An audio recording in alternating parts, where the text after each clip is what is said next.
gentlemen, Alan Ball.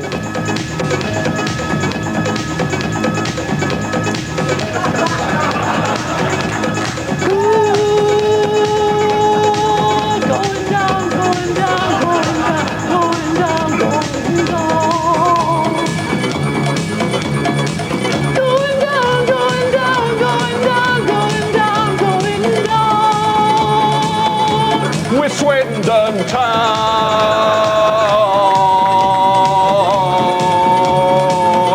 With Swindon Town.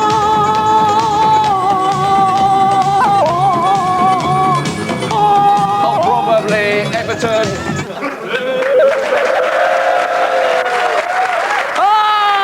Rock and roll! Thank you! Thank you!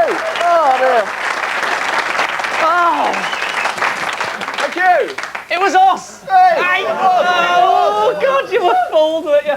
Hello and welcome to Fantasy Football League. This week we'll be visited by guest managers John Motson and Karren Brady. We'll be recreating the moment when a goal in the FA Cup final was just too exciting. And we'll be saying a big hello to Alex Stepney. Hello, I'm Alex Stepney. Hello! Where is he? But first, a few things we noticed from watching the African Nations Cup this week. The Ghanaian team had an interesting line in physiotherapy.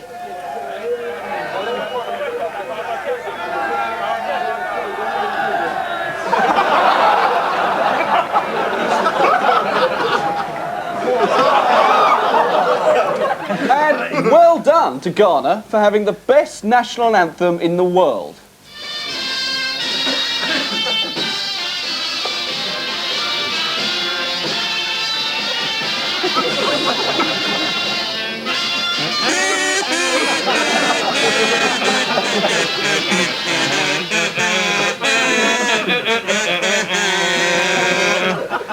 Oh, yeah, I'm filling up with emotion. Meanwhile, back in England, there was lots of excitement this week as the BBC launched their new blockbuster mini-series. From the people who brought you Middlemarch, the BBC proudly present the story of how a powerful North Country dynasty suddenly found that all they'd worked and strived for had begun to crumble.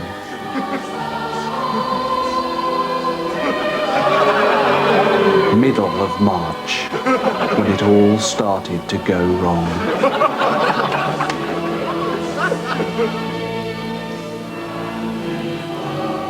Starring Jimmy Hill as Roy Keane. Kid Creole as Paul Ince. Mr. Bean as Dennis Irwin. Errol Brown as Dion Dublin. And as Eric Cantona, Gordon Kay. And introducing as Ryan Giggs, Stato. Who was Ryan Giggs? I don't know, was that a split screen? Oh, that was incredibly similar. Well done, Stato. Quite honky with a bit of gel. What you really want to hear is my news round. Romeo was restless, he was ready to kill. He jumped out the window because he couldn't sit still. They often say the busy Easter programme is the pivotal point of any season, and it's no different here in the world of the Fantasy League. Last week's leader and this week's guest, Karren Brady, could only manage a paltry single point from 2 full fixture lists and slips back to a slightly distant third. The People's Choice, Basil Brush, surges back to the top with a solid 19 points, including 10 from Oldham starman Sean McCarthy. But hot on Basil's trail is my landlord David Baddiel. After West Ham's Trevor Morley was the leading contributor with 3 goals and only the 8 conceded by QPR's Jan Stagegall prevented David taking the outright lead. John Motson is coming hard up on the rails. This bonus free kick from Don's fullback Gary Elkins secured 3 of his 13 points. Shearer's got in behind. So how does Andrew Ridgeley manage to remain in the bottom 2 with Alan Shearer in his side? Only the Golders Greenbacks have a worse record in the Fantasy League.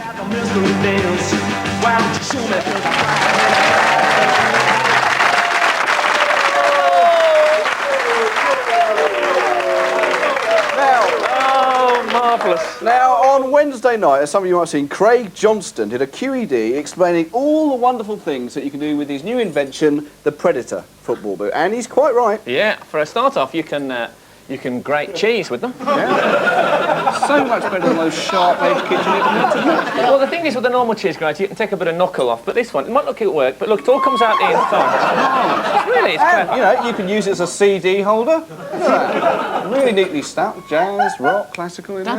That is absolutely fascinating. And also it's fantastic for doing those finely marked pastry edges on fancy tarts, right? If you look at this one, look, we've got a tart here, which looks at the moment looks pretty dull, doesn't it? But you know that lovely cross piece? Lovely lattice work. Yeah. You've got there. Now that's the sort of thing you'd pay, £50 for in Harrods.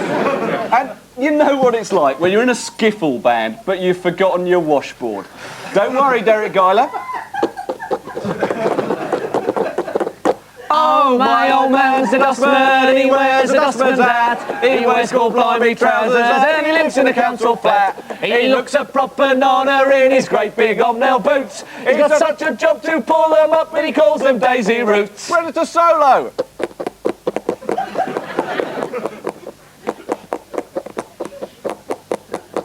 Oh, my old man's a dustman. well, you get the point anyway, Exactly, yeah. And also, if your sex life's getting a bit predictable, Stato can just lift your dressing gown for a bit. If you put a bit of oil on these, you'll find... Oh, I'm just going to demonstrate that. Fantastic demo. You would have enjoyed that, trust me. It's Karren, Brady and John Motson.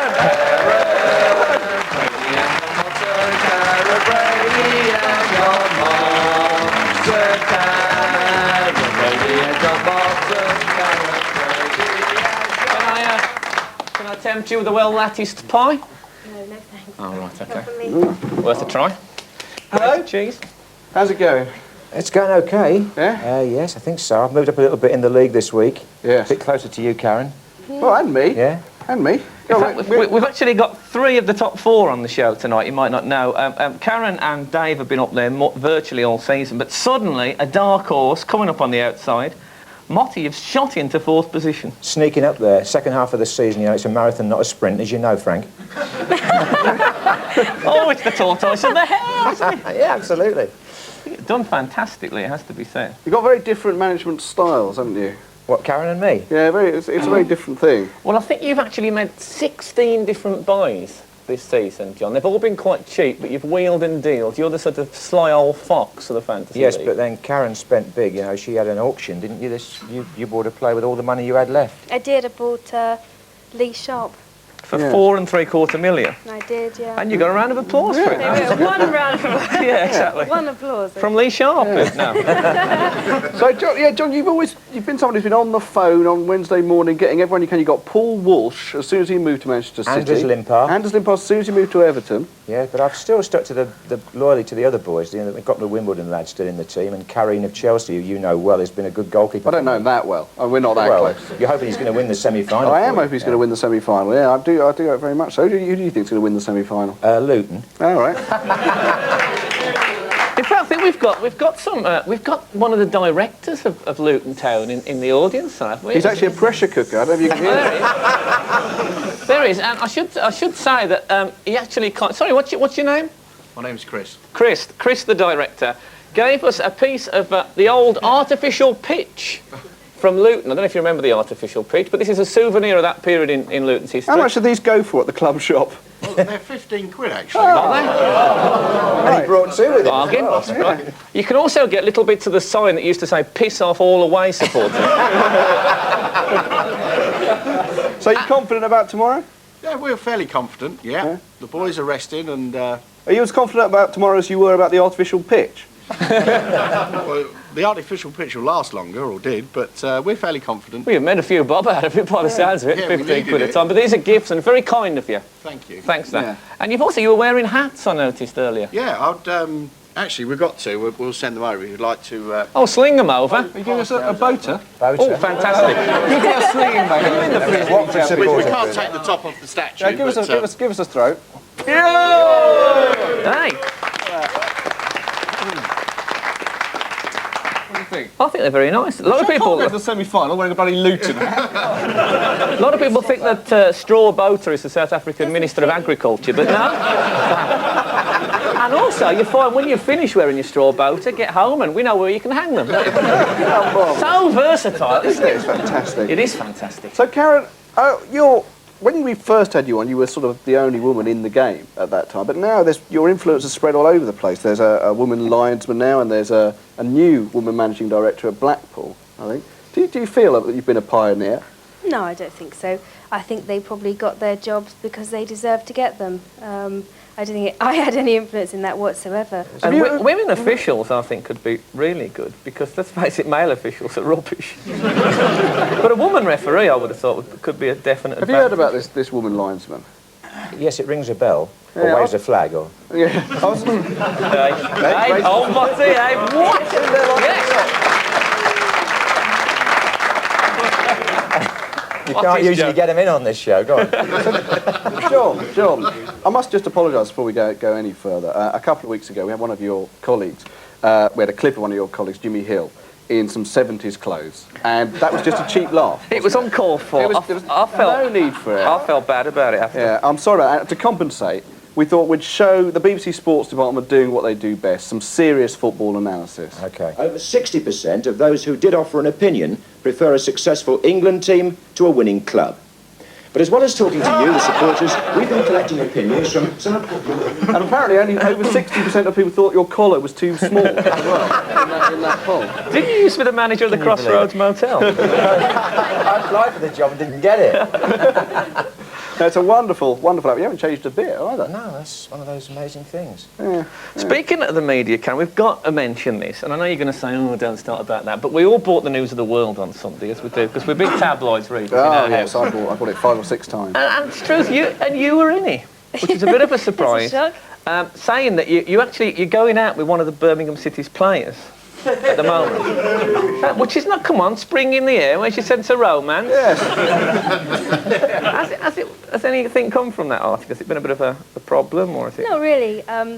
The majority of people in Birmingham, certainly the team and the board and the manager and everything else, knew about it for 6 months or so, that we'd been friends and that we went out a lot. So there's been absolutely no change whatsoever. It wasn't like Sunday everyone woke up and said, God, there's a shock. We didn't have that. Mainly because you just had a sort of a negligee on in the News of the World.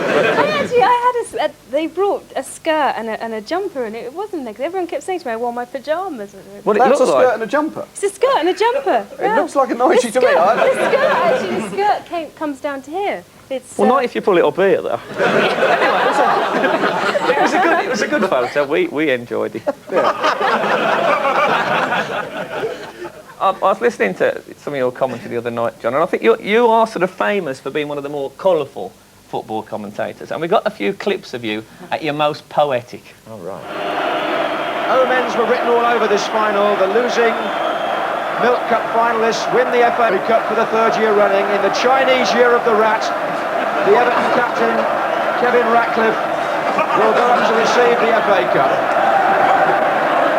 The referee is Graham Pole of Berkshire, and if you took a poll of the Aston Villa players, they'd say they like playing in London. Well, early on, Liverpool was strolling, and they had United rolling.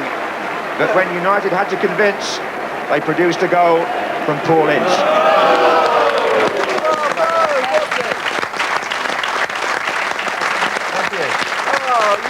Did you just make that up on the spot? Or? Oh, absolutely. I was getting. Because you wouldn't know that Paul Ince was going to score, would you? Or I did when he put the ball in the net. Well, obviously, yeah. You've been watching football long enough to gather that, but... No, it was a couple of minutes before half-time. I just thought, well, how do you sum this up? And Because if it had been, when they needed to convince, they sent for Dennis Irwin, that would have been Robert. Anyway, it was good. I thought it was great, that. We talked a bit about commentary last time you were on, and I don't know if this used to happen in your house, but we were chatting about when we was kids and when the cup final used to be on both sides. Right. Yeah, at our house, there was always a big... Oh, yes. Well, he wasn't, but I was. There was a big... Sorry about that. And, that's okay. They're getting bitchy with each other now. It's getting towards the end of the season. Sorry, I'm going to have to have a therapeutic... Oh dear, there's Ghanaians standing up all over England. Sorry, carry That's right, it's fine. We used to have rows all the time about which channel to watch, and I think at the time I wanted to watch Brian Moore most of the time because my dad had a bit of an antipathy towards David Coleman, who used to do the cup final then. Did that ever happen in your house at all? Sorry, I wasn't listening. No, right. Don't worry. There's lots of people in that position. Sorry, I switched off for a minute. What did you say? That's the thing about having a chat show. It's always best to come on and think, oh, where am I? Oh, you've see, listen to last time you come and you got all soppy and lovey-dovey. Yeah. We know what you're thinking about, Sorry, Karren. One thing that I think you must have a problem with as an on-the-ground interview is you see this all the time on telly, is people in the background making funny faces while the interview is on. Yes, You ever? it's funny you should mention that. It's annoying, actually, because you're just about to ask a serious question to Alex Ferguson or someone like that who isn't necessarily...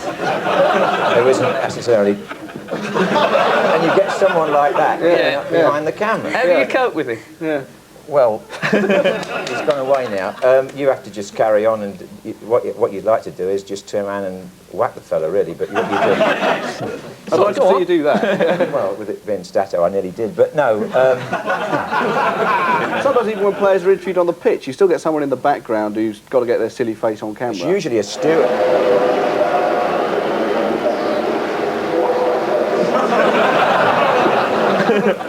I recognise that face. Yes, I think that was Dane Atkinson, who's one of your star players. He is, yeah. And that takes us very neatly onto your team. Absolutely neat. Let's have a look at Karren's team. There it is. A team that's been in the top three now for, as long as I can remember. You've had you've got a problem. There's one noticeable absentee. Steen. Yeah. Who's been out now for... Oh, 3 weeks, 4 weeks. Who was your top scorer with how many He points? was 33. 33, yeah, but he's still clear top scorer for... Yeah. He's going to be out for the next few weeks at least. Of course, you've got Edwin Steen working at your Yeah. place. So is he keeping you posted on the He does keep injury? me posted. Yeah, I phoned up Newcastle as well today to find out about Lee Clark, and I'm told that he's going to be out for the rest of the season. So This is very handy, isn't it? Being able to phone up the well, club. no, seriously, I phoned up and I asked the receptionist, who was very polite and. She is very polite. Yeah, the she is receptionist. very Oh, polite. she's very polite. Terrible. We love her. And then, Probably the most polite receptionist in the Premier League, I would say. Really? Well, there you are. I She should get some sort of award. I then phoned Everton and Southampton to find out if Dowie. Oh God, who's my other one? I can't even remember. What's his name? Barlow. That's it. So you've done a round to the clubs checking on the they all injuries. up and they all gave me their insight. And you've got John Barnes in your team. Well, one thing I'm really impressed by him is the way that he switches wings within a game, which I think I'm very impressed by that. You're going to show some really funny clip now, aren't you?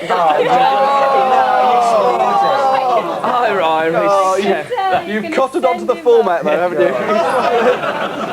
So we've got a wistful old clip for you now, which will send the cockles of your heart. Oh, sorry, I've been working with him too long. You've just got to stop that. No, I'm not going to show a clip. That's a terrible thing. I was just going to say that it's great, that switching wings thing, as long as you remember which wing you're actually playing on. Barnes again. So, let's have a look at your team, John. Let's move on to your team. There it is. And, well, Chris Tutton's obviously at the heart of it. Yes. But Limpar, you see, you brought him like a shot, and he may not be doing as well as you would have hoped. No, well, in fact, as I brought him, Bart Williams, who I'd had all season and had done nothing, suddenly caught fire. Did you? Well, not caught fire. Sorry. That was odd, wasn't it? Yeah, he suddenly began to score, points for assists and things. And Bowen of Norwich was costing me points every week. So I had Elkins of Wimbledon on my subs thing and brought him in. And then Wimbledon kept a clean sheet. The first week he was in, I was thrilled to bits. And then, would you believe it, the last minute of the game on Monday, they're losing 1-0 Wimbledon. So he's cost me on the day. They get a free kick and he goes up and scores from the free kick. So, I mean, that's what you call inspiration. That's what you call inspired management. Karren sounded fascinating by that. Let's look at your team again. Dean Holdsworth you've got. There he is with 18 points for you, which is a good, backup to Sutton's point. Yes, well, that's right. Sutton got most of his earlier in the season. Dean Holdsworth's become the... Well, it's a key thing. It seems to work out that you have a player who scores a lot of points up front, and then it's good to have a player who doesn't score quite so many, but still gets a few. You need that combination of two strikers, don't you? But he's the sort of player, Dean Holdsworth, that as a fantasy league manager... Sorry about that. As a fantasy league manager, you probably really want to talk to Dean Holdsworth in person, wouldn't you? You'd want to speak to him here and now, wouldn't you? That'd be good. You'd want to speak to him here. Oh, I think I'll take the rubbish out. Yeah. I know what's happening now. They do this every week. He's going to walk out, and then Frank dresses up as Dean. I mean, No, Roger, you're ruining it. You're ruining it. Something new, No, couldn't you're they, eh? spoiling it. You're spoiling it, you see. But he's a good old player, I think. I want to know why it's always Frank that dresses up and not you. Because I can't be bothered to get up. I most thought of the that was time. it. You look really I'm comfortable. incredibly comfortable. Oh my there goodness, comes Frank. who could that be? Goodness me. Oh, it's Dean Holdsworth. Dean Holdsworth, not Frank dressed in a wig. Frank? It's very good, this one. No, well, do sit down. Lovely to have you with us, Dean. Have you met Karren Brady? Hi, Karren. Nice Dean to Holdsworth. John Yes, Motson, you've obviously met before. Yes, we have. Did you know, actually, that John was your fantasy league manager? Yeah, that's right. I am aware of that. Is he a better manager than Joe Kinnear, do you He's think? very difficult to play under. He Yeah, really I've heard gets behind that, you, and yeah. you have to keep form up each week. Yeah. Is Wimbledon are doing really well at the moment, aren't they? Yeah, we're going for a really good patch. And they're playing with a bit of style as well. What's all that about? Yeah, we don't know how that's crept in. We don't know it. We're trying to stamp it out as much as we can. And as I say,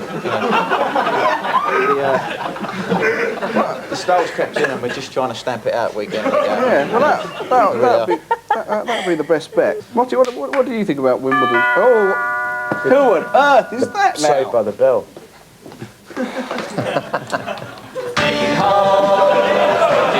Dean Holdsworth, not Frank dressed in a wig. Frank's 10. Are you Dean Holdsworth? Eh? Are you Dean Holdsworth? Obviously not. Of course I'm not Dean Holdsworth. Why have you got a Wimbledon top on then? Oh, God, where did that must have sort of been in the rubbish? Not that. Steady. Not that. No. Oh, sit down at home. Is it true that Sam Hammam said he was going to kiss your bottom if you scored 30 goals? Yes, 30 and goals. he actually did. Have you scored 30 goals already? 15. It was on 15. 15? I was on 15 goals, he said he'd kiss your bottom. And he's a very honourable man. And Yeah. he stuck to it. You didn't get to 14 goals and you just had a ball come across and think, oh no, I'm not going to I actually had a bad run for about 4 games, and it was quite worrying. Yeah. Would it I be was trying worse to get kissing you someone- after a bad run? I was trying to get someone... Oh, sorry. And now, it's time for Phoenix from the Flames. Hold on a minute. Oh, what? Hello. Hang on. Did you see the show last week? It's full of interruptions Yes, this week. yes. I know it was late. It was like 1 o'clock in the morning. Yeah. In bed by then, I don't know, but... Sorry. I was about to go. I recorded it, watched it. There was a mistake in there, boys. Because Was there? you're always having a go at us about our mistakes. Now really, you've got to be accurate, because you said Tommy Hutchison, who was the guy you were with last week, was the only man to have scored for both teams in the cup final. Yes. And not only were you wrong once, but you were wrong twice, because 2 other people have done that. Who are they? Well, there was Gary Mabbott in 1987 for Spurs and also for Coventry, because he sliced the winning goal spectacularly into his own net. And there was a chap called Bert Turner in 1946. Stato will doubtless confirm this. Charlton? He's got it.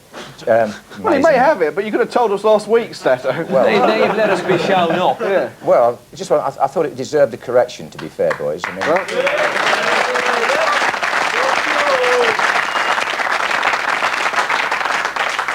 John, we stand corrected. Can I get But on we that? won't be too affected. I like it. I can see where you get your buzz from. So, anyway, in May 1978, I don't know, tell me if I get anything wrong. I'll tell you, don't worry. Do let me know. But Roger Osborne scored a winning goal for Ipswich in the cup final, and he got so excited that he had to be taken off. Absolutely true. True. Yeah, and this is the story. Right then, Roger. So it was the 1978 FA Cup final, and all the Ipswich fans headed for Wembley, which is a bit of a drive if you're on a tractor, eh? People's attitude towards Ipswich. We're quite upmarket, really. What? You mean cattle market? Terribly sorry, Roger. Frank's always had a somewhat cartoon image of people from East Anglia. I've never been there myself, but I've heard it's very nice. Right then. Oh, he's all set to play the Ipswich fans. Oh, I've had enough of this. Nobody pitches like that. Sorry, Roger. Tell us about your goal. Well, it's getting late into the game and we'd already hit the bar twice in the post. But Dave Geddes got to the line and pulled the ball back, and unfortunately for Willie Young, unfortunately for myself, he steered it straight into my path, and that was the goal. Right then, play David Coleman. Geddes beat the defender on the outside. Willie Young couldn't do anything else with it except to turn it back. And Osborne, this member of a family of 12 who've come in a special bus to watch the match, puts it away.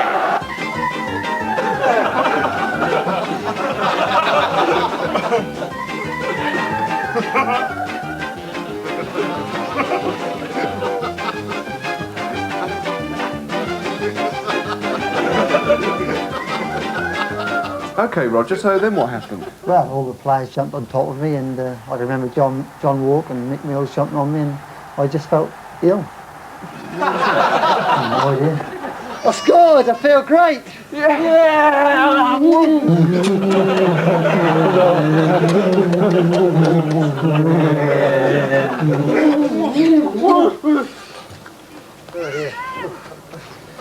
Well, never felt so ill in all my life. I think I just got overexcited, although it was officially diagnosed as acute hypersensitive hysterical response syndrome. Oh, is there any cure for that? Yeah, sponge on the head. Yeah! Everybody scored! Yeah! Great! I don't feel at all well. I think I got a bit overexcited when that goal went in. Dear. Are you all right? Yeah, I feel perfectly fine. Oh dear. OK, Roger, just one more thing to do and then it'll be ready for showing on the telly on Friday night. Telly, Friday night. Brilliant! Fantastic! Oh dear. Never felt so bad in all my life.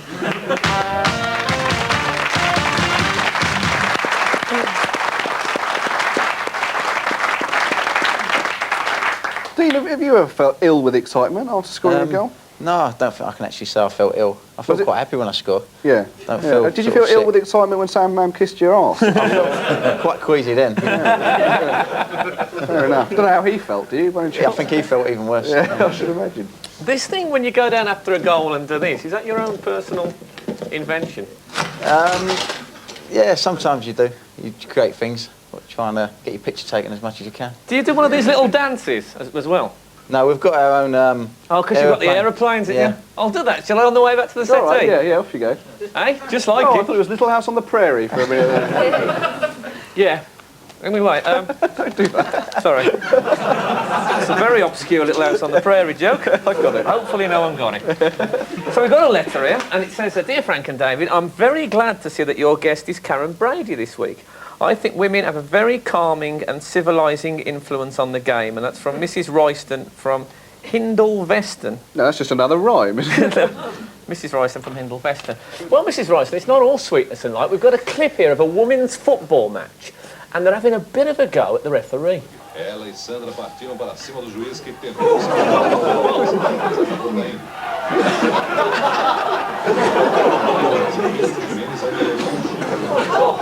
Oh, blimey. I think that's it, really. Thanks to Karren, thanks to John, thanks to Dean Holdsworth, and of course to Dean Holdsworth here. Yeah. Next week's guests are Basil Brush, Eddie Large, and Andrew Ridgely. Good night!